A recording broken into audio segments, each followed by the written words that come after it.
Good evening everyone. तो जैसे कि आप सभी को पता है, हम यहाँ पर ले रहे हैं ऑनलाइन क्लासेस। किस क्लास के लिए? तो वो है 9th क्लास के लिए। किस सब्जेक्ट की? तो वो है मैथ की, जिसमें हमने आपका जो है वो फाइनल एग्जाम के लिए रिवीजन शुरू कर लिया है। और ये है 14.3, है ना, 14.3 हम जो है वो आज पढ़ेंगे, जो कि ग्राफ वाली है। तो हमने सीखा था पिछली क्लास में, हमने सीखा था कि जो सांख्यिकी में जो ग्राफ होते हैं वो कुछ 3 तरह के होते हैं। पहला हमने पढ़ा था जिसका नाम था दंड आलेख। दूसरे का नाम बताइए। सॉरी, अगर आपको दूसरे का नाम याद हो तो एक तो हमने दंडालेख पढ़ा था, जो ग्राफ था उसका नाम क्या था? आयतकार चित्र। ठीक है, आयत चित्र उसको कहते हैं। ठीक है, आयत चित्र। और तीसरा? बारंबार ठीक है, बारंबारता बहुभुज। बहुभुज। बारंबारता बहुभुज। तो ये 3 तरह के ग्राफ हैं जो आपके सिलेबस में है। तो आपको पता होना चाहिए कि तीनों ग्राफ कैसे बनेंगे, किस किस की मदद से बनेंगे। तो बात अगर हम करें दंड आलेख की, तो दंड आलेख दिखने में कुछ ऐसा होता है जिसके सभी जो ये दंड है, ये या जो भी इसको बार कह लो, इंग्लिश में बार कहते हैं, ये क्या होते हैं? ये दोनों कैसे होते हैं? अलग अलग होते हैं। कैमरा ऑफ कर लीजिए। आप नोटबुक दिखा रहे हैं अगर?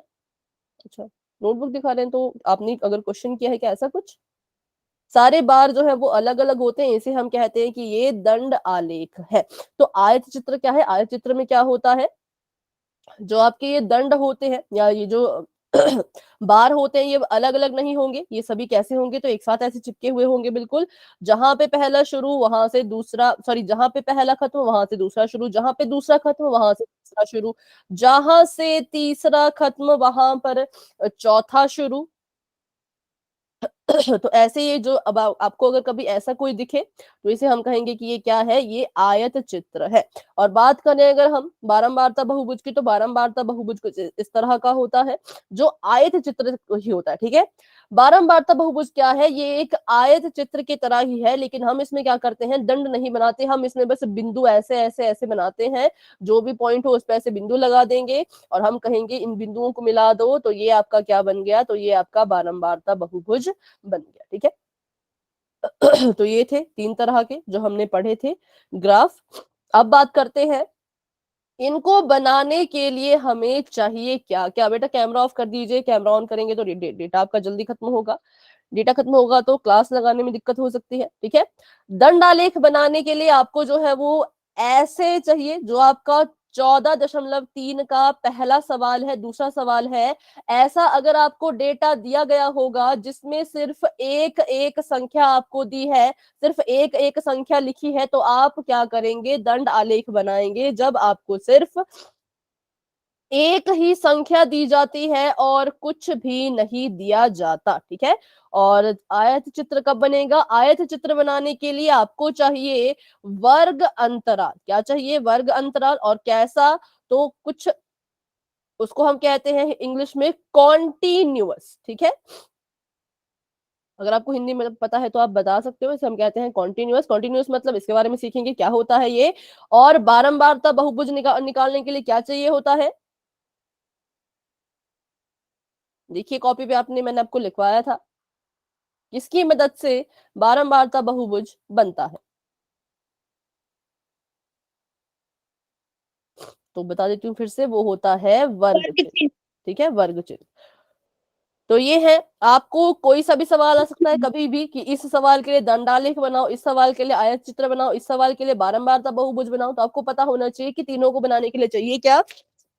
सबसे आसान है दंडालेख, कुछ नहीं चाहिए, संख्याएं देख लो तो आपका दंडालेख बन जाएगा। फिर चाहिए आयत चित्र के लिए वर्ग अंतराल और इसके लिए चाहिए वर्ग चिन्ह। अब वर्ग चिन्ह निकालना है तो वर्ग चिन्ह निकालने के लिए भी वर्ग अंतराल की जरूरत पड़ती है। ठीक है, वर्ग चिन्ह निकालने के लिए भी वर्ग अंतराल की जरूरत जो है वो हमें पड़ती है। चलिए, तो अभी करते हैं अपना पहला सवाल। ये इसका आप स्क्रीनशॉट ले लो या फिर इसको आप नोट कर लो, क्योंकि ये जरूरी है, ये चीजें हमें जो है वो चाहिए होती है। तब तक मैं देखती हूँ कॉन्टिन्यूस को हम क्या हिंदी में कह सकते हैं।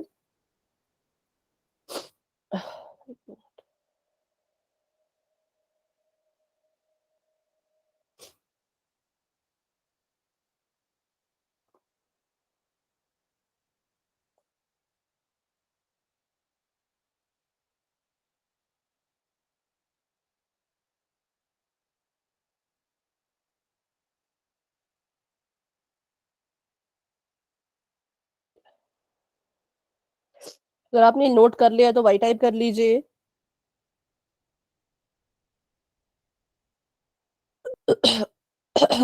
Yes ma'am. ठीक है।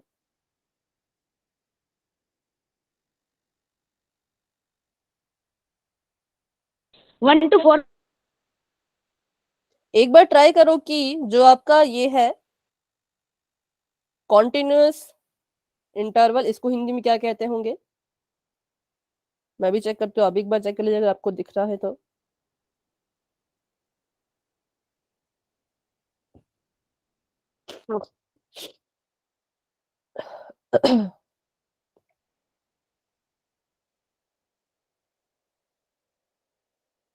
संचयी आवृत्ति, ठीक है।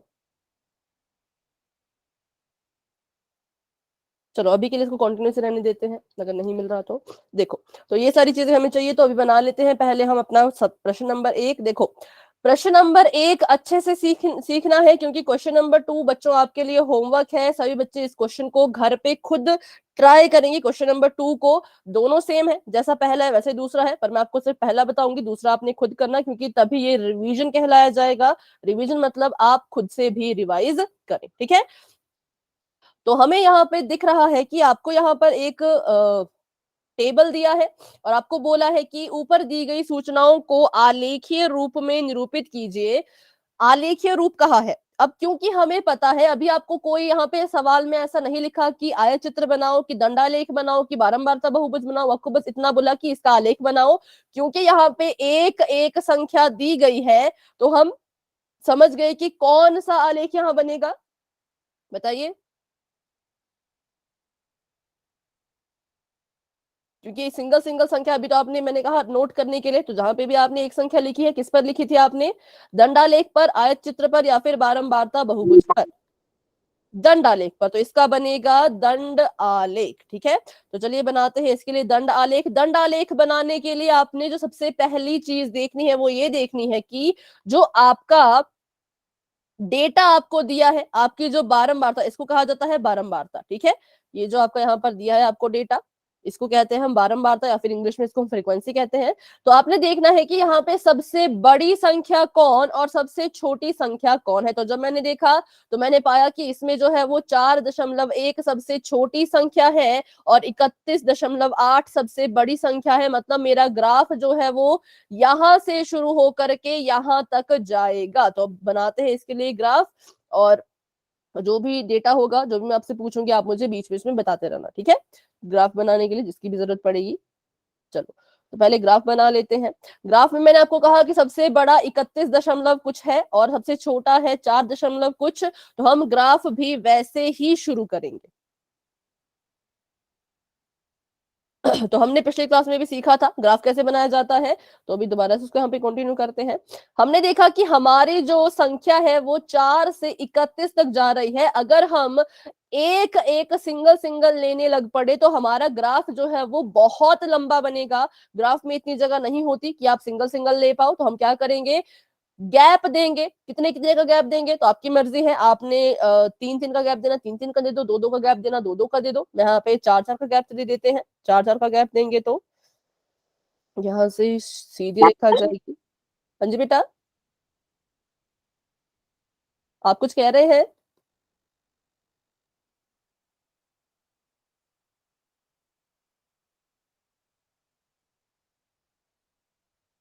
नहीं, ठीक है।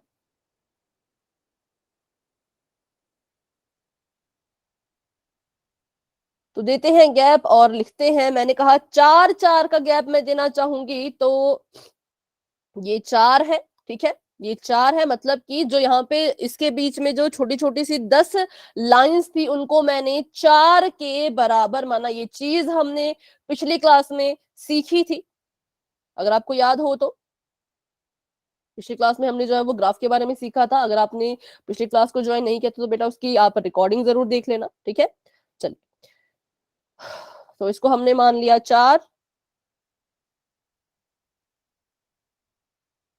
तो उसके बाद बताइए यहाँ पर क्या लिखूं, अगर ये 4 है तो 8।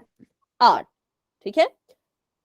4 4 का हम गैप ले रहे हैं। ये मेरा 0 था, 0 के बाद मैंने सीधा 4 लिखा, 4 के बाद 8, 8 के बाद 12 का पहाड़ा पढ़िए। 16 ठीक है,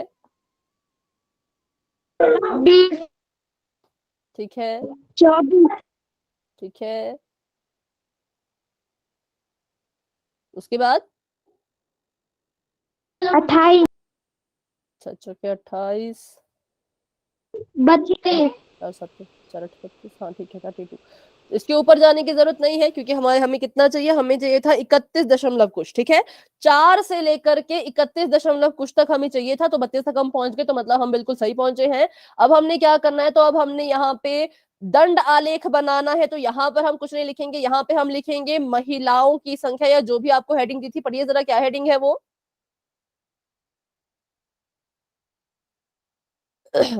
महिलाओं का कुछ लिखा है देखो, 2 टेबल बने हैं ना उसमें, कारण। ठीक है, यहां पर आएगा कारण कि क्या क्या कारण है उनकी, जो हालत अभी ठीक नहीं है उसके पीछे, और यहाँ पर आ जाएगी उनकी संख्या या फिर जो भी परसेंटेज है वो। तो कारण और उस प्रतिशत के बीच में ये ग्राफ बनेगा ऐसे को। तो चलिए बताइए पहला कारण क्या है और उसकी जो रेट है, दर है, वो कितनी है।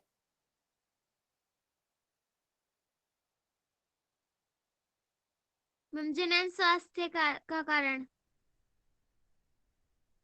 हाँ वो आप लिख लीजिएगा खुद से, है ना, जो भी है वहां पे है वो आप लिख लेना। मुझे बताओ पहला कारण क्या है और उसका जो रेट है, दर है, वो कितनी है।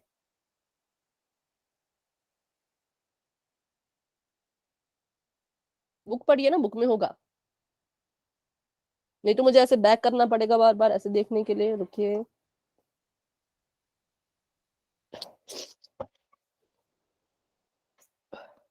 31.8 हाँ, और वो कारण क्या था। जनन स्वास्थ्य। एक मिनट, ठीक है। हाँ तो ये कारण आप मुझे बताते रहना, कारण और इसका जो भी वो है रेट है वो मुझे बताते रहना। जैसे कि यहाँ पर पहला कारण है जनन स्वास्थ्य अव्यवस्था 31.8 है।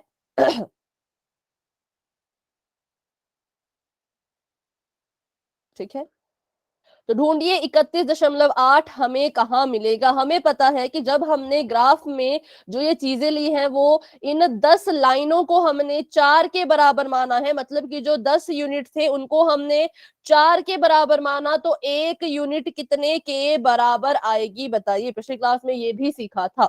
अगर ये 10 लाइनें 10/4 10/4 नहीं, थोड़ा सा आपने उल्टा बोल दिया, 4/10 4/10। ठीक है, 4/10, तो मतलब एक लाइन को मैं 0.4 के बराबर लूंगी। तो मुझे पता है कि 28 और 32 के बीच में ही कहीं 31.8 आएगा, तो मैं डायरेक्ट वहीं पर हम जाएंगे और देखेंगे, इसको गिनेंगे कि कहां पर आना है 31.8 या फिर 31। 0.8 तो चलिए बहुत छोटा हो गया, 31 भी मिल जाए वो भी काफी है। ठीक है, चलिए ढूंढते हैं।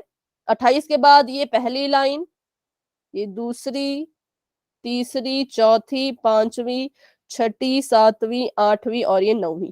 तो अगर ये 28 है तो ये हो जाएगा 28.4, क्योंकि ये आपकी रेखा 0.4 है ना एक, तो ये हो जाएगा 28.4। 28.4 में 0.4 और ऐड करो, ये हो जाएगा 28.4, ये हो जाएगा 28.8। ये कितना हो जाएगा 28.8 में 0.4 ऐड करें तो 8 4 12 9, 29.2, और ये कितना हो जाएगा 29.6, 6। और ये कितना हो जाएगा 6 4 10, 9 और 1 10, 0 30। ये आ गया पूरा का पूरा 30, और ये हो जाएगा 30.4, ये हो जाएगा 30.8, और ये वाला हो जाएगा 31.2। ठीक है, दो।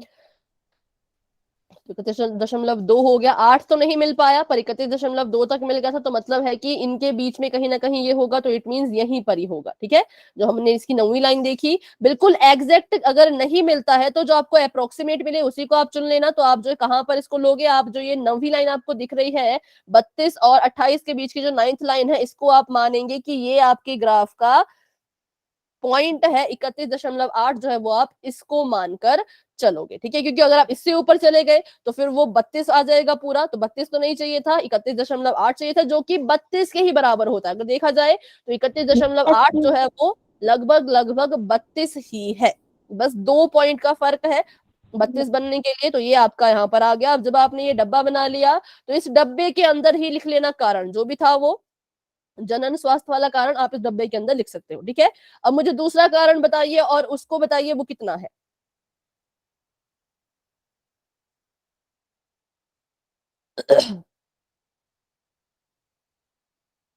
दूसरे कारण का तंत्रिका नाम मनोवेग विकारी अवस्था 25.4 कितना बेटा? 25.4। 4 ठीक है, तो हम ढूंढेंगे 25.4 को। तो बताइए 25.4 किस किस के बीच में आएगा, पहले तो वो संख्या बता दो। 24 और 28 ठीक है, ये था 31.8, तो 24 और 28 के बीच में तो ढूंढते हैं यहाँ पे 25.4 आना चाहिए, ठीक है।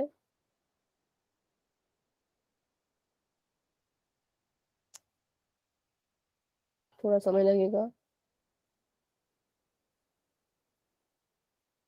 चलो 25.4, तो ये 24 है। 24 के ऊपर जो है वो 9 लाइनें होंगी, हमें पता है, तो उनको गिनते हैं फटाफट से। ये पहली लाइन, दूसरी, तीसरी, चौथी, पांचवी, छठी, सातवीं, आठवीं, नौवीं और 10वीं। तो अच्छा 24 था, सॉरी सॉरी मैंने गलत किया, 20 नहीं, 24 और 28 के बीच में, ठीक है।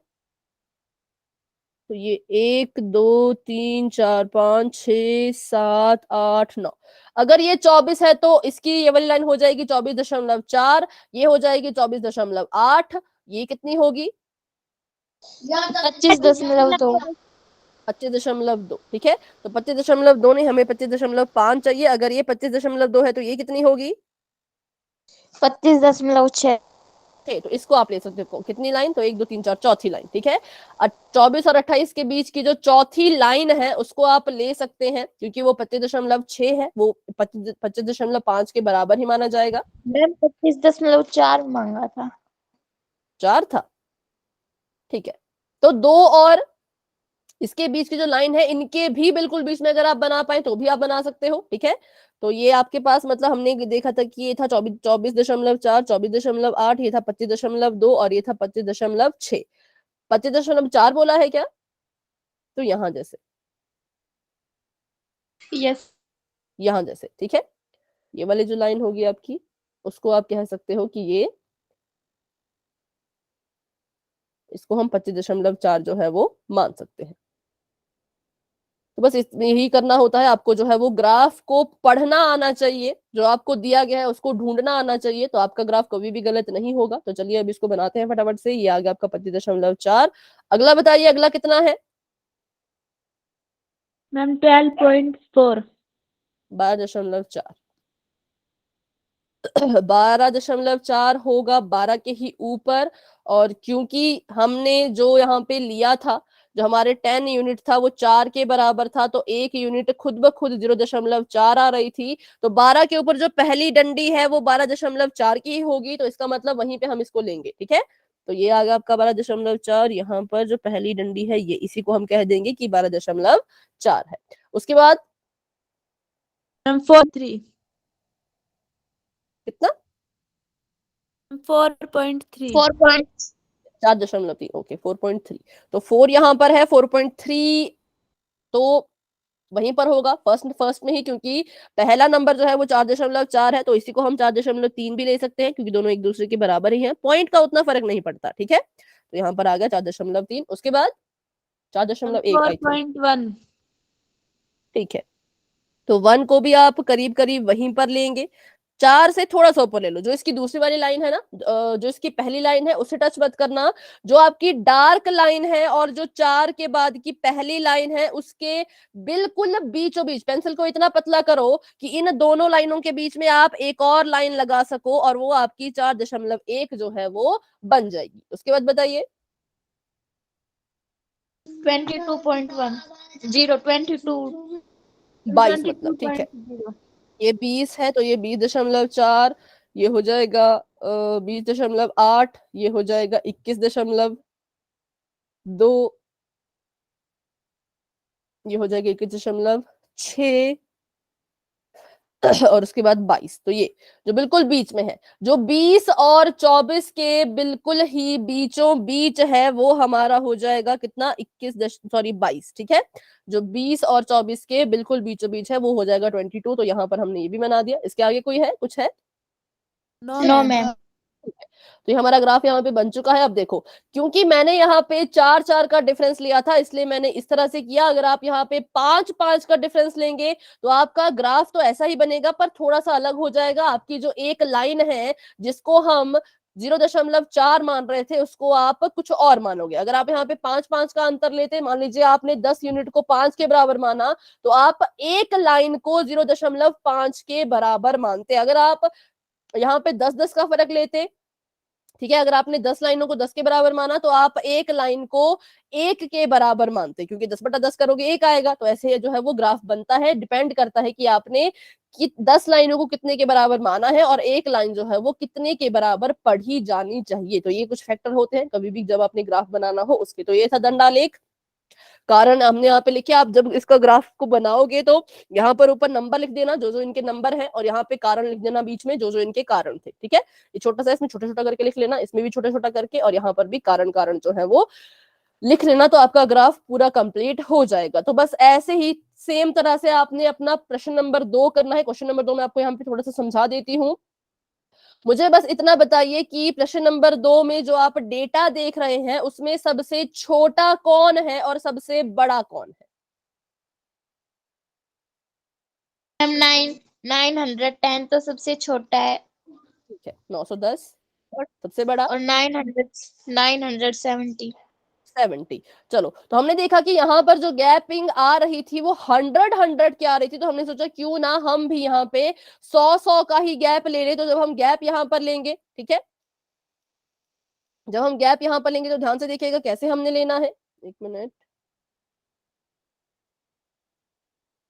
यहाँ पर ऐसे। तो 1 2 3 4 5 6 7 8 9 10 1000 तक जाएंगे, क्योंकि 900 तक है, 900 से ऊपर भी जाना है। तो ये 0 है। 10 लाइनों को मैंने ले लिया 100 के बराबर। दूसरा आ जाएगा 200, तीसरा आ जाएगा 300, चौथा 400, पांचवा 500, उसके बाद 600, 700, 800, 900, और ये आ गया यहाँ पर 1000। अब अगर मैंने 10 यूनिट को 100 के बराबर माना है, तो 1 यूनिट मतलब ये जो पतली पतली सी यहाँ पे लाइनें हैं, उस एक लाइन को कितने के बराबर हम मानेंगे?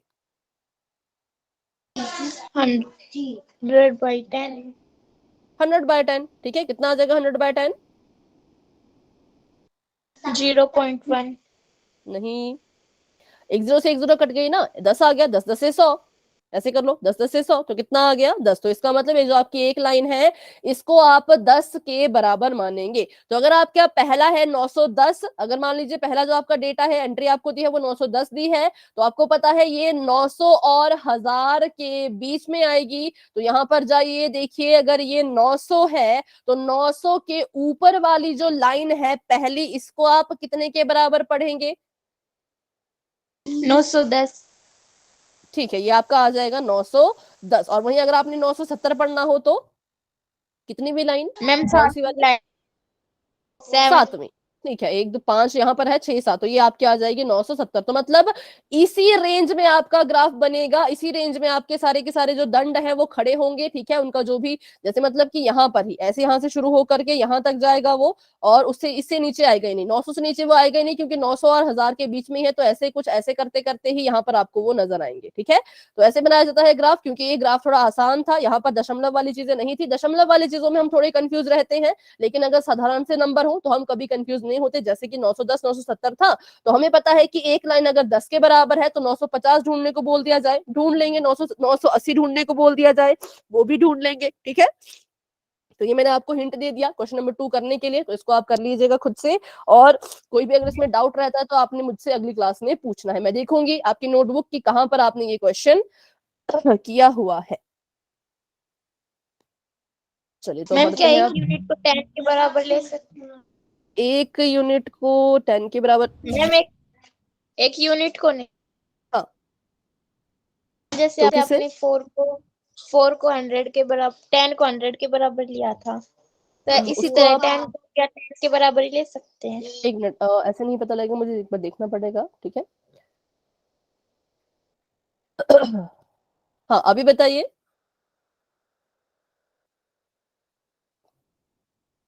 आपने जैसे कि वो 10 को 100 के बराबर लिया था। ठीक है, जैसे आप कह रहे हैं कि मैंने क्या किया था, ये जो मेरी यहाँ पे लाइंस है, 10 लाइंस है, इनको मैंने यहाँ पे लिया था कितने के बराबर?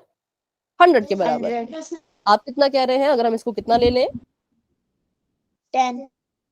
अच्छा, अगर आप इसको 10 लेंगे तो देखो क्या होगा, क्या आप मैं 900 स्टार्टिंग में तक 900 लिखी, फिर से रिपीट स्टार्टिंग करें। में 900 लिखी, अच्छा, यहाँ पे 900 लिख के ऊपर फिर यहाँ पर,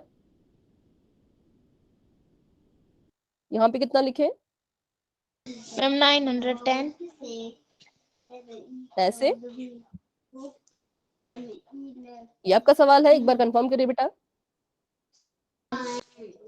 नहीं, ऐसा नहीं हो सकता, ठीक है, क्योंकि क्या होता है, जब भी हम ग्राफ बनाएंगे, सभी बच्चे ध्यान से सुनिए, जितने भी बच्चों के मन में ये डाउट है ध्यान से सभी सुनेंगे, कि इसको हम मानते हैं जीरो, ठीक है, ये जो हमारे यहाँ पे पॉइंट होता है जिसको हम कुछ भी नहीं लिखते, जहां पे ये दोनों लाइनें आपस में इंटरसेक्ट होती हैं, प्रतिच्छेद करती हैं, एक दूसरे को काटती हैं, उसको हम मानते हैं जीरो। तो जीरो से लेकर के यहाँ तक जितना आप गैप दोगे, जैसे आप अगर लिख रहे हैं कि ये 0 है और ये 900 है, तो आपको ऊपर भी इसके और इसके बीच में इतना ही गैप देना पड़ेगा। मतलब अगर ये 900 है तो आप ऊपर कितना लिखेंगे, आपको ऊपर लिखना पड़ेगा 900 में 900 जोड़ो 18, तो यहाँ पर आपको लिखना पड़ेगा 1800, ठीक है। तो बिल्कुल ध्यान रखना, कभी भी अपनी, तभी तो अपनी मर्जी से कभी भी हम ऐसा नहीं कर सकते, जितना आप गैप यहाँ से यहाँ तक लोगे उतना ही आपको जो है वो आगे भी लेना पड़ता है, इसलिए हमने कितने का गैप लिया? 100 का, ठीक है। आप चाहे तो मैम 0 और 200। 900 के बीच, हाँ जी बेटा। 0 और 900 के बीच में एक कट का साइन होता है, उसे लगा। ऐसे वाला नहीं, लेकिन वो गैप की बात करते हैं ना, हम ऐसा नहीं कर सकते। मतलब इसके बाद अगर आप बोल रहे हो कि इसको 910 लेना है, इसको 920, इसको 930, तब तो चलो मैं मानती हूँ कि ऐसे से करके हो जाएगा, लेकिन अगर 10 को 900 फिर इसको 910 तो नहीं हो पाता, ठीक है।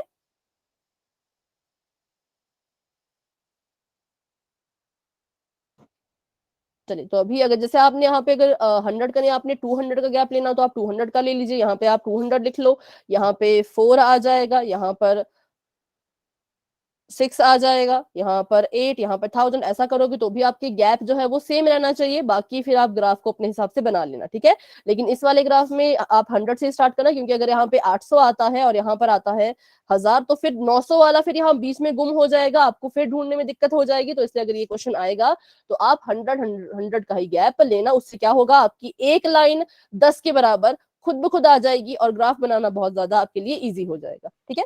मैम हाँ जी। मैम मैम हम सीधे भी तो लिख सकते हैं ना वो साइन लगा के? सीधे तो नहीं लिख पाएंगे, लेकिन देखो फिर से मैं बताती हूँ। अच्छा, आपको स्कूल में ऐसा बताया है क्या, जो आप मुझसे ये वाला सवाल अभी पूछ रहे हैं? यस मैम, मैम नीचे वो एक साइन Yes. होता है, वो लगा के मैम लिख सकते हैं। ठीक है, लेकिन उसमें ध्यान किस बात का रखना है? मैम की वो साइन लगा के मैम बराबर गैप लेना है बाद में। वैसा नहीं। देखो, अगर आप यहाँ पे ऐसे ऐसे वाला साइन बोल रहे हैं ना, वैसे से जो लगता है एक, यस मैम। हाँ, तो अगर आप उसको लगाओगे और इसको अगर आप 900 लोगे, तो फिर इसको 910 नहीं ले सकते, ये बिल्कुल मेरी नजर में तो ये गलत है, इसको नहीं ले पाएंगे 910। लेकिन इसके बाद की जो लाइन आपको दिख रही है, ये पहली लाइन जो बिल्कुल पतली सी, अगर आपको वो वाली लाइन दिख रही है, उसको आप 910 ले लीजिए। लेकिन इसके बाद अगर आप इस पूरे डब्बे को 910 लेंगे तो वो गलत होगा, ठीक है। इसको अगर 900 ले रहे हैं तो इसको आपको 910, 920, 930 ऐसे करके आप ले सकते हो, पर इसको 910 लोगे तो फिर गड़बड़ हो जाएगा। ये जो साइन है इसका मतलब ये है कि 0 से शुरू हो रहा है, इसका मतलब ये है कि हमने कुछ नंबर स्किप किए हैं अपनी मर्जी से। इट मींस इसके अंदर क्या हुआ, इसके अंदर जो है वो हमने 100 से शुरू किया, 900 तक गए, वो सब यहाँ पर है, इसको हमने नहीं लिखा, क्योंकि ये साइन ही उसका मतलब यही वही होता है कि यहाँ से उनको पता लग जाएगा कि इस बच्चे ने जो है वो इतने इतने का गैप लिया है, 100 का गैप लिया है। पर अगर आप इसको 910 लिखोगे तो आई थिंक वो गलत हो जाएगा। एक बार कंफर्म कर लेना आप स्कूल टीचर से, क्योंकि ऐसा नहीं कर सकते मेरी नजर में। बाकी अगर वो कहते हैं ऐसा होता है तो फिर देख लीजिएगा, ठीक है। पर अगर आप इसको लोगे तब तो बिल्कुल ठीक है, 10 20 30 40 50 ऐसे करोगे तब तो ठीक है, पर ऐसा करोगे तो क्वेश्चन गलत होने के चांसेस हो सकते हैं। पर इसमें मतलब ऐसा करना क्यों, मुझे तो नहीं लग रहा ऐसा करना चाहिए। आप ऊपर तक जाओ, ग्राफ तो काफी लंबा होगा, 9 10 तो उसमें आराम से आ जाएंगे। तो शॉर्टकट के चक्कर में कभी ना पड़े, फाइनल एग्जाम है तो लंबा पूरा लॉन्ग कट करो, यहाँ पर 100 से शुरू करके 900 तक जाओ और उसके ऊपर अपना ग्राफ बनाओ। तो ग्राफ देखने में भी सुंदर सुंदर लगेगा और जो गलती के चांसेस है, एग्जामिनर गलती भी नहीं निकाल पाएगा, ठीक है। तो चलिए अभी देखते हैं अपना नेक्स्ट क्वेश्चन।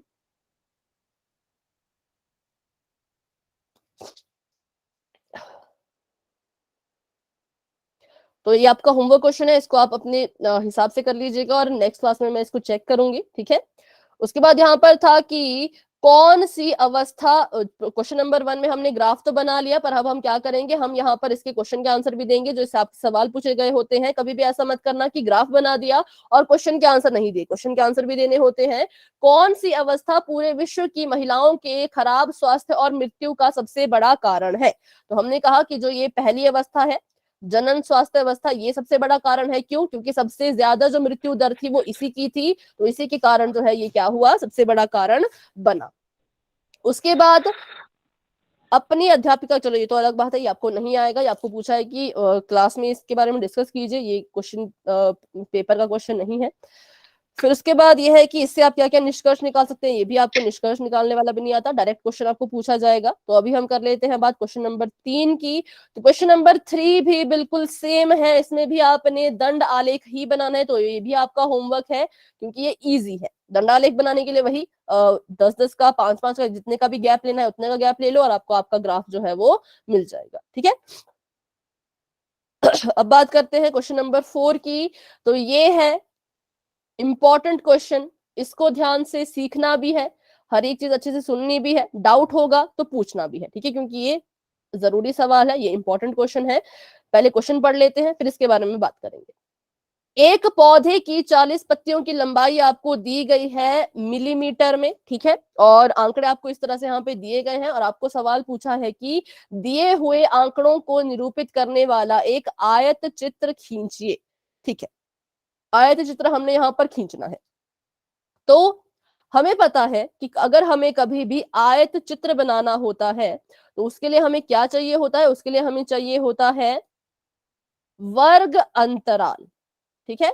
वर्ग अंतराल मतलब क्लास इंटरवल, जो कि हमें दिख भी रहा है, जो है 118 से लेकर के 126, 127 से लेकर के 135 और 136 से लेकर के 144। ये हमारा आयत चित्र के लिए इन्होंने हमें क्या दिया है, वर्ग अंतराल दिया है। वर्ग अंतराल में क्या होता है, ये होती है आपकी निम्न सीमा, मतलब नीचे वाली सीमा, इसको हम कहते हैं निम्न सीमा। इसको नोट डाउन कर लीजिए, जरूरी है, ये आपको पता होना चाहिए। निम्न सीमा क्या है, ऊपरी सीमा क्या है, और ये है ऊपरी सीमा। इसका काम जो है वो आपके आगे भी आएगा, जब आप बारंबारता बहुभुज बनाएंगे तब भी आपके काम आएगा। तो यह है ऊपरी सीमा। अब जो वर्ग अंतराल है वो होना चाहिए कॉन्टिन्यूअस, या फिर यूं कहें तो बिल्कुल जो क्रम में चलता हो, या उसको हम कहें तो सतत होना चाहिए, ठीक है। कैसा होना चाहिए, सतत। सतत मतलब कॉन्टिन्यूअस। अब ये सतत शब्द और सतत वर्ग अंतराल क्या होता है, इसके बारे में सीखना बहुत इंपॉर्टेंट है। आगे के जितने भी सवाल हैं वो इसी के ऊपर आधारित है, तो ध्यान से इसको देखिएगा, ठीक है। कभी भी आपको, चलो सबसे पहले ये बताओ, वर्ग अंतराल पता लग गया, वर्ग अंतराल क्या होता है, वर्ग अंतराल की ऊपरी और निम्न सीमा भी पता लग गई। Yes ma'am. ठीक है, अब बात करते हैं सतत वर्ग अंतराल की, कि सतत वर्ग अंतराल या फिर इंग्लिश में इसको कहो तो कॉन्टिन्यूअस वर्ग अंतराल क्या होता है। तो इसकी दो कंडीशन होती है। पहली कंडीशन इसमें ये होती है कि जो संख्या, इसको आप नोट डाउन कर लीजिए नोटबुक पर बिल्कुल अच्छे से, क्योंकि अगर ये समझ नहीं आया तो ग्राफ नहीं बना पाएंगे। जो संख्या पहले वर्ग अंतराल की जो संख्या पहले वर्ग अंतराल की ऊपरी सीमा है, ऊपरी सीमा है, वही संख्या दूसरे वर्ग अंतराल की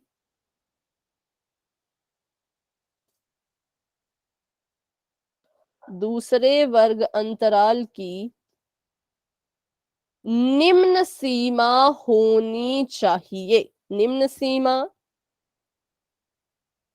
हो। ठीक है, हो लिख लो या फिर होनी चाहिए। तो पहली कंडीशन ये है कि जो संख्या आपकी ऊपरी सीमा के लिए पहले वर्ग अंतराल के लिए ऊपरी सीमा का काम कर रही है, वही संख्या आपके दूसरे वर्ग अंतराल के लिए निम्न सीमा का काम कर रही होनी चाहिए, तभी आप कहेंगे कि वो सतत वर्ग अंतराल है। और नंबर 2 कंडीशन ये है कि ऊपरी सीमा और निम्न सीमा के बीच, ऊपरी सीमा और निम्न सीमा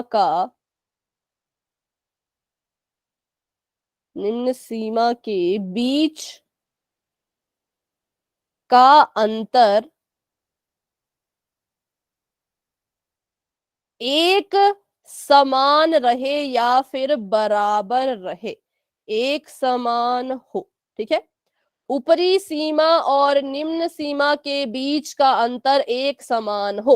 और यहां पर जो संख्या पहले वर्ग अंतराल के लिए ऊपरी सीमा का काम कर रही है, वही संख्या दूसरे वर्ग अंतराल के लिए निम्न सीमा का काम कर रही होनी चाहिए। अगर आपने इन 2 पॉइंट्स को नोट कर लिया है तो आप वाई टाइप कर सकते हैं। कहीं पर अगर कोई शब्द आपको समझ नहीं आ रहा क्या लिखा है तो आप वो भी पूछ सकते हैं।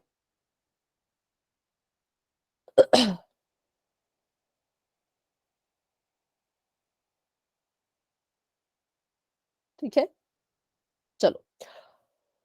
कब हमें चाहिए सतत वर्ग अंतराल, और वर्ग अंतराल चाहिए कब होता है? जब भी हम क्या बना रहे होते हैं, जब भी हम या तो आयत चित्र बना रहे हो या तो बारंबारता बहुभुज बना रहे हो, तब आपको वर्ग अंतराल आपके काम आता है। और कैसा वाला? तो सतत। ठीक है, सतत मतलब कॉन्टिन्यूस। कॉन्टिन्यूस कब होगा?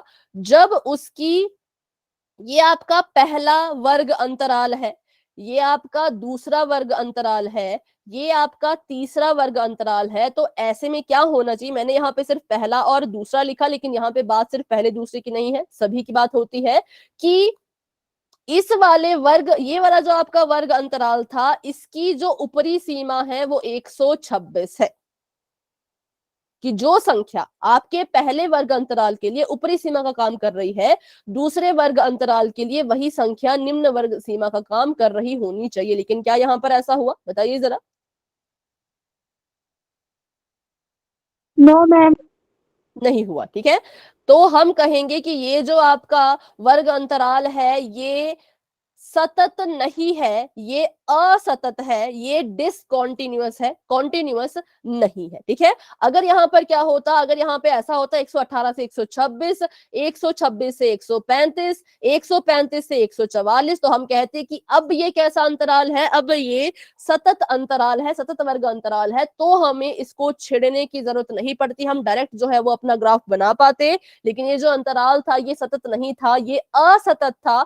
तो हम क्या करेंगे? हमें इसे सतत बनाना पड़ेगा। ठीक है, अगर मैं बोलूं तो इसने पहली कंडीशन पूरी नहीं की, पर क्या इसने दूसरी कंडीशन पूरी की है? देखिए जरा, देखते हैं। 126 में से 118 को माइनस करो,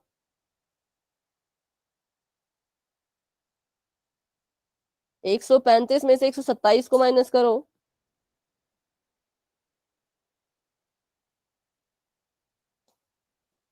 144 में से 136 को माइनस करो,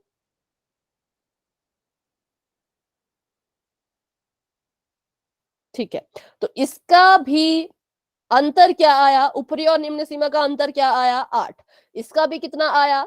8। और इसका भी कितना आया? 8। तो दूसरी कंडीशन सेटिस्फाई की थी, पर पहली कंडीशन सेटिस्फाई नहीं की थी। तो जब भी आपकी पहली कंडीशन को ये सेटिस्फाई ना करता हो, आपका जो वर्ग अंतराल है उसकी जो ऊपरी सीमा है वो आगे चल के निम्न सीमा अगर ना बन रही हो, तो हम कहेंगे कि ये वर्ग अंतराल असतत है, हमें इसमें कुछ बदलाव करने पड़ेंगे, तभी हमारा आयत चित्र बनेगा, क्योंकि इनके बीच में गैप है। अगर आप अपना आयत चित्र इसी बेसिस पे बनाना शुरू कर देंगे तो क्या होगा? आपके जो दंड है एक बनेगा यहाँ से यहाँ तक, दूसरा इससे अलग हो जाएगा, तीसरा उससे भी अलग हो जाएगा, क्योंकि इनके बीच में अंतर था। जब वर्गों में अंतर होगा तो आयत चित्र कैसे बन सकता है, इसलिए आपने याद रखना है कि अगर आपको आयत चित्र बनाना है तो सतत वर्ग अंतराल होना चाहिए, अगर नहीं है तो चेंज करेंगे। अभी मैं इसको मिटा देती हूँ, क्या चेंज करना है वो सीखेंगे, अच्छे से सीखेगा, डाउट होगा तो फिर से पूछ लेगा, ठीक है। इसको भी कॉपी पे नोट करते चले। अगर आपको किसी असतत वर्ग अंतराल को सतत बनाना है तो देखो कि जो आपके पहले वर्ग अंतराल की ऊपरी सीमा है और जो आपके अगले वर्ग अंतराल की निम्न सीमा है, इन दोनों के बीच में डिफरेंस कितना है।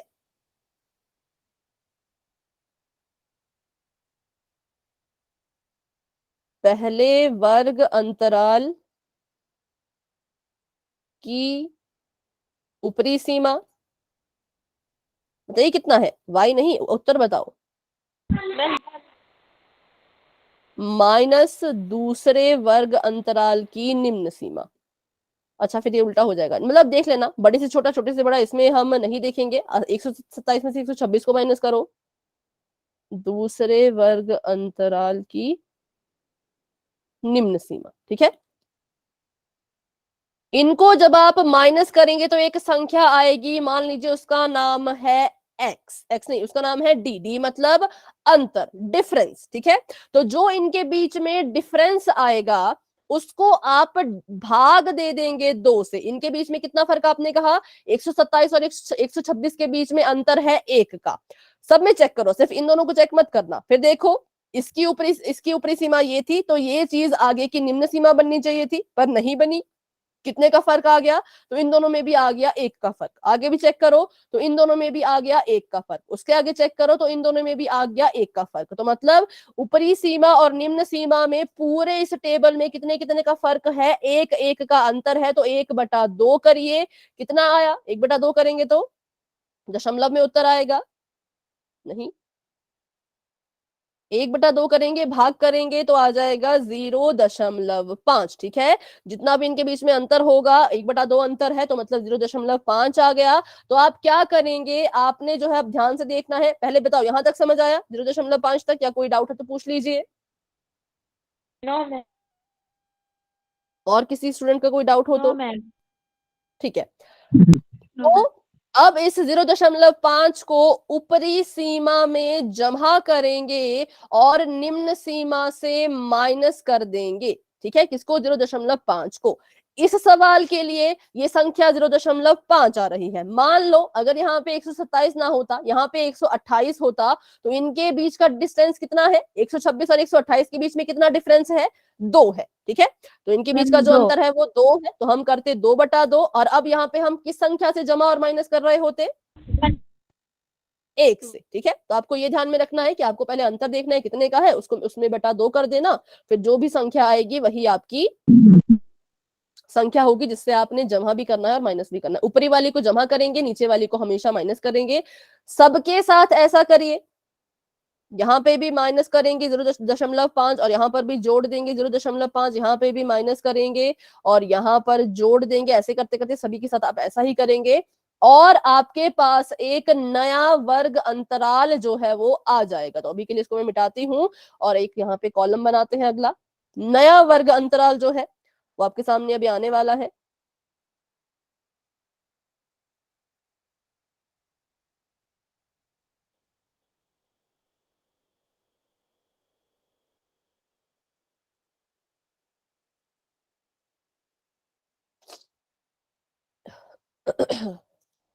ठीक है,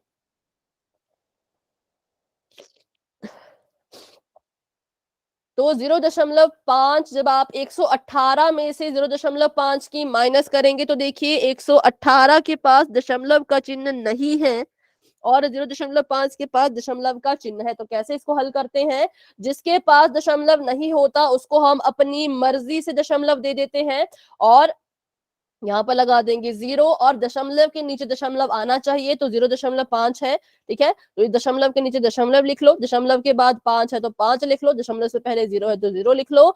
यहाँ पर आ जाएगा 7 क्योंकि हासिल चली गई, यहाँ पर आ जाएगा 5 और यहाँ पर आ जाएगा 117.5। ठीक है, क्या करना है, जिस संख्या के पास दशमलव नहीं होता उसको दशमलव देना होता है अपनी मर्जी से, और कहा तो सबसे अंत में। जैसे ये आ गया 177.5 हमारा पहला वर्ग अंतराल, पहले वर्ग अंतराल की निम्न सीमा। अब बताइए ऊपरी सीमा इसी वर्ग अंतराल की 126 ठीक है 126.5, और नीचे वाले अंतराल की निम्न सीमा 126.5 से लेके 135 ठीक है 126.5, क्योंकि 127 में से दशमलव 5 की माइनस करेंगे तो 127 आपका ऐसा होगा, दशमलव अपनी मर्जी से हमें लगाना पड़ेगा, जीरो भी लगाना पड़ेगा, और 0.5 यहाँ आ गया तो इसने इसको हासिल दे दिया, आ गया 6, ये आ गया 10 में से 5 गए 5, 6 126, तो 126.5 आ चुका है, और यहाँ पे 135.5।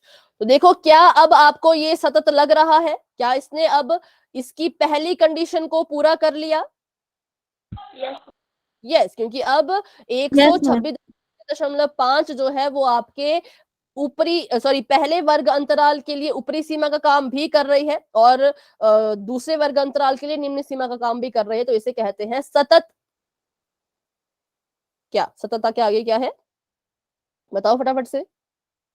वर्ग अंतराल। ठीक है, तो 136 में से माइनस करेंगे 0.5 को तो आ जाएगा 135.5, यहाँ आ जाएगा 144.5, जब जोड़ेंगे तो यहाँ पे 145 में से माइनस करो 0.5 को तो आ जाएगा 144.5, और 153 में जोड़ दो तो आ जाएगा 153.5, उसके बाद 154 में से माइनस करो तो आ जाएगा 153.5, 162 में जोड़ दो तो आ जाएगा 162.5, 163 में से माइनस कर दो तो आ जाएगा 162.5, 171 में जोड़ दो तो आ जाएगा 171.5, 172 से माइनस करो तो आ जाएगा 171.5, और 180 में जोड़ो तो आ जाएगा 181.5। तो ये हमारे पास क्या आ चुका है, सतत वर्ग अंतराल आ गया है। अब क्योंकि हमने यहाँ पे सतत वर्ग अंतराल निकाल लिया तो इट मींस अब हम ग्राफ बनाने के लिए इसका इस्तेमाल तो बिल्कुल नहीं करेंगे, इसका इस्तेमाल सिर्फ इसलिए किया ताकि सतत वर्ग अंतराल मिल जाए, और एक बार सतत वर्ग अंतराल मिल गया तो हम क्या करेंगे, इसके और इसके बीच में जो है वो आयत चित्र बनाएंगे। ठीक है, तो चलिए अब देखते हैं आयत चित्र कैसे बनता है। इसको याद रखिएगा, अगर जरूरत पड़ी तो मुझे बताते रहना।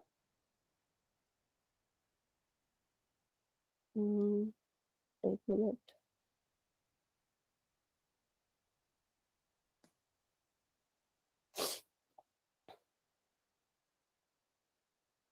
तो बनाते हैं। ग्राफ तो वैसे ही बनेगा। बताओ जो आपको दी है किसकी, क्या आपको दिया था, किसकी संख्या दी है, पत्तियों का कुछ ऐसा कुछ है क्या? हाँ, वो बारंबारता है, वो कहां से शुरू होकर के कहां तक जा रही है?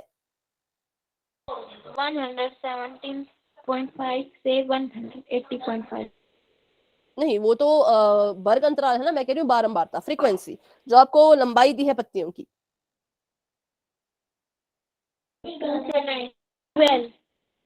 2 से 12। ठीक है, तो क्या हमें यहाँ पे गैप लेने की जरूरत है? बिल्कुल नहीं, हम यहाँ पे क्या कर सकते हैं, एक एक का अंतर लो तो आपका ग्राफ बन ही जाएगा, क्योंकि क्या है ये छोटा है, ये बस 12 तक ही जाएगा। ठीक है, तो यहाँ पर हमें जो है वो ऐसे दो दो का गैप लेने की जरूरत नहीं है, यहाँ पे सिंगल सिंगल टर्म हम लेंगे फटाफट से। तो ये 1 2 3 4 5 6 7 8 9 10 11 12, तो यहाँ 12 तक हम पहुंच गए। ठीक है, अब उसके बाद बात करते हैं वर्ग अंतराल की। तो वर्ग अंतराल जो आपने बनाया है उसको आप डायरेक्ट जहां से वो शुरू हो रहा है वहां से शुरू करके अंदर तक ले जाएंगे। यहां पर ऐसा वो बना देना साइन, जैसा आप कहते हो ना, जो साइन वो आपके इस वाले में काम आएगा। ठीक है, इस वाले ग्राफ में उसका काम आपका आएगा, यहाँ पे साइन बना लो वैसा ऐसा वाला, और उसके बाद शुरू करो अपना पहला वर्ग अंतराल जो कि कहां से शुरू हो रहा है, 117.5। बिल्कुल सही, 117.5। उसको ऐसे कैसे लिखना, ठीक है, जैसा वो जाता जाता जा रहा है उसको हम वैसा लिखेंगे, उसको हम नहीं छेड़ेंगे। तो अभी लिखते हैं,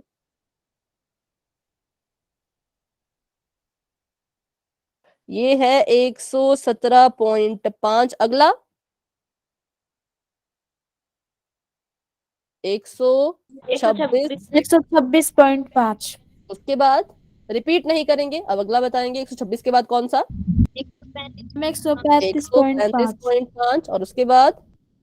मैम 144.5 100 ठीक है, और उसके बाद? मैम 153.5 ठीक है, 162.5 162.5 और उसके बाद? मैम 171.5 और उसके बाद 181। ठीक, चलो तो ये हमने लिख दिया। अब हमने अपने वर्ग अंतराल के, 181 नहीं है, हाँ जी बेटा, 80.5 80.5 181 है ना? यस मैम, आपसे 180 आई। मतलब फिर से कहें।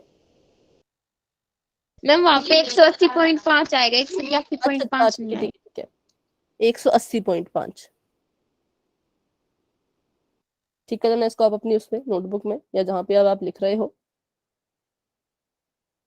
ठीक है, अब हमने वर्ग अंतराल भी लिख लिया और हमारी जो भी थी वो पत्तियों की लंबाई वो भी लिख दी। अब हम बनाएंगे इस पे आयत चित्र। तो पहले पत्तियों की लंबाई भी लिख लेते हैं। 1 2 3 4 5 6 7 8 9 10 11 और इसके ऊपर 12। चलिए, तो बताइए 117.5 से लेकर के 126.5 तक का जो आयत चित्र का दंड बनेगा उसकी लंबाई कहां तक जाएगी? 3 3 तक। ठीक है, तो 3 यहां पर है तो यहां पर ले जाओ इसको ऐसे, और ये आपका यहां पर आ चुका है 3। अब आयत चित्र क्या होता है देखो, आपका पहला ग्राफ का जो दंड बना वो 126 पे खत्म हुआ, तो दूसरा जो अभी यहाँ पे ऐसा बार बनेगा उसको दूर मत बनाना, वो 126 से ही शुरू होगा, उसी को आयत चित्र कहा जाता है कि पहला जहां पे खत्म दूसरा वहीं से शुरू। तो बताइए 126.5 से 135.5 तक कितनी लंबाई है? 5 5। तो ये ठीक है ऐसा। उसके बाद 9 125 से आगे 144 वाले तक 9। ठीक है, तो ये आ गया आपका ऐसा 9 और उसके बाद 12 12 यहाँ पर है, तो ये आ गया 12 और उसके बाद मैम 5 5, ये आ गया आपका 5 और उसके बाद 4 4, ये आ गया 4 और उसके बाद मैम 2 2, तो ये आ गया आपका 2। तो देखो यहाँ पर पूरा, यहाँ पर ही ये ग्राफ खत्म हो रहा है और आपका ग्राफ भी ऐसे यहाँ पर ही खत्म होना चाहिए आपके, जहां पे आपका आखिरी अंतराल आपने लिखा है वहीं तक। ठीक है, तो ऐसे आपने बनाया जाता है आयत चित्र। आयत चित्र बनाने के लिए अगर आपका ये जो आपको वर्ग अंतराल दिया था अगर वो पहले से ही सतत होता तो आप डायरेक्टली अंतराल यहाँ पर लिखते और फटाफट से अपना आयत चित्र बना लेते, लेकिन आपका जो वर्ग अंतराल था वो सतत नहीं था, तो आपको इसको करना पड़ा सतत। क्यों सतत नहीं था? क्योंकि जो इसकी पहले अंतराल की ऊपरी जो सीमा थी वो दूसरे के लिए निम्न का काम नहीं कर रही थी, तो उसको ठीक करने के लिए क्या करना पड़ता है, जो ऊपरी सीमा होती है आपके पहले वर्ग अंतराल की उसके बीच और जो नीचे वाली की निम्न सीमा होती है उन दोनों के बीच में डिफरेंस पता कीजिए कितना अंतर है, उस अंतर में कर दीजिए बटा 2। फिर से ध्यान से सुन लीजिए, जो आपका अंतर आएगा उसको कर देंगे आप 2 से भाग, और एक संख्या आएगी, मान लीजिए उसका नाम अभी के लिए x है, तो x वो संख्या होगी जिसको आप हर वर्ग अंतराल की ऊपरी सीमा में जोड़ते चले जाएंगे और निम्न सीमा से माइनस करते चले जाएंगे। ठीक है, तो ऐसे आपका वर्ग अंतराल जो है वो सतत बनता चला जाएगा। तो और उसके बाद आप अपना जो है वो क्या बना पाएंगे? आयत चित्र। चलिए देखते हैं अगला क्वेश्चन।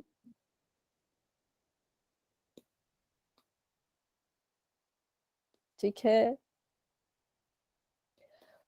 तो इसके बाद जो अगला प्रश्न है, प्रश्न नंबर 5, वो बिल्कुल आसान है। मुझे बताइए, आपको जो यहाँ पे वर्ग अंतराल दिख रहा है क्या ये सतत है, दोनों कंडीशन को सेटिस्फाई कर रहा है या सिर्फ एक को ही सेटिस्फाई कर रहा है? ध्यान से देखो, दोनों कंडीशन होनी चाहिए।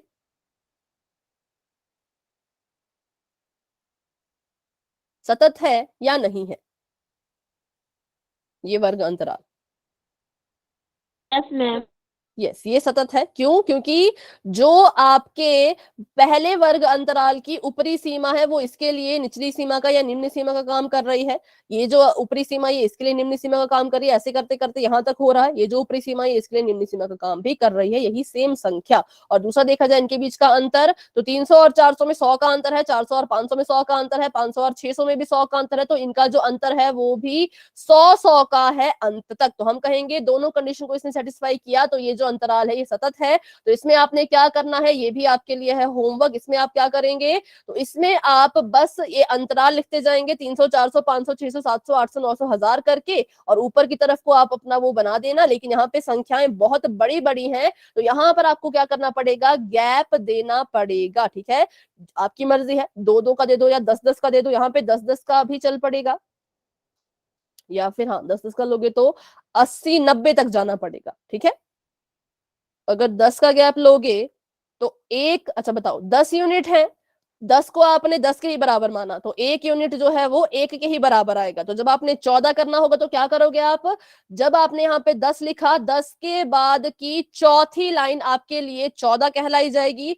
74 ढूंढना होगा तो 70 के बाद की चौथी लाइन आपके लिए 74 बन जाएगी। और 62 ढूंढना होगा तो 60 के बाद की दूसरी लाइन होगी 62। और अगर 48 ढूंढना होगा तो 40 के बाद की 8वीं लाइन होगी आपके लिए 48। तो काफी इजी है ये, इसको जरूर ट्राई करना, क्योंकि ये भी ऐसे सवाल पेपर में आते हैं, कभी कभी इजी भी आ जाते हैं। ठीक है, तो इसलिए बिल्कुल ध्यान से इसको करिएगा होमवर्क, और कल मैं नोटबुक भी चेक करूंगी नेक्स्ट क्लास में। आगे देखते हैं, तो अब शुरू होता है हमारा, अच्छा क्लास का टाइम तो हो चुका है, अब है बारंबारता बहुपद बहुभुज। ठीक है, तो इसको हम सीखेंगे अगली क्लास में कि कैसे करना है। ये भी बहुत ही इंपॉर्टेंट है बारंबारता बहुभुज, क्योंकि एग्जाम में ऐसा क्वेश्चन भी अगर तो 5 नंबर का क्वेश्चन आ रहा है तो या तो असतत वर्ग अंतराल वाला आ सकता है, या तो फिर बारंबारता बहुभुज आ सकता है। दंडालेख को शायद इतना इंपॉर्टेंट नहीं मानते, दंडालेख काफी इजी है क्योंकि वो आपने बचपन में भी बनाया होता है ना। तो इसलिए बारंबारता बहुभुज या आयत चित्र अभी इस चैप्टर में देखा जाए तो वो सबसे ज्यादा जरूरी है। तो उसका हमें पूरा बेसिक अच्छे से आना चाहिए, इसलिए हमने आयत चित्र तो सीख लिया। अब हम बारंबारता बहुभुज भी सीखेंगे कब, तो अगली क्लास में।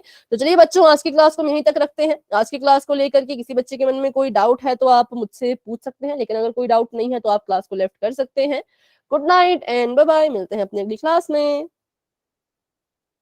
Good night ma'am. Good night everyone.